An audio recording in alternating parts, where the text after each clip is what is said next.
Iesu, byddai'n ffrind I ti am byth, meddai Pedr. Roedd Iesu'n drist. Yfory, meddai, cyn i'r ceilio ganu ar fore newydd, byddi di wedi dweud tair gwaith na dwi ti yn fy nabod I. Na, atebodd Pedr. Fyddwn ni byth yn dweud hynny? Yn noson honno, daeth milwyr y rhywle a mynd â Iesu I ffwrdd. Aeth Pedr I weld beth oedd wedi digwydd.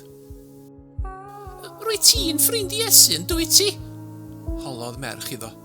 Roedd Pedr yn ofnus. Na, dydw I ddim, sibrydodd. Rydw i'n siŵr ei fod yn ffrind Iesu, meddai'r ferch wrth ddyn arall. Na, dydw I ddim, meddai Pedr. Rwy ti'n ffrind I Iesu na dwi ti? Holodd y dyn. Na, dydw I ddim, mynnodd Pedr. Gwadu! Canodd y ceiliog. Roedd yn fore newydd. A dyma Pedr yn cofio'r hyn a ddywedodd Iesu. Roedd Pedr yn drist. Roedd yn caru Iesu, ond roedd wedi esgus nad oedd yn ei adnabod.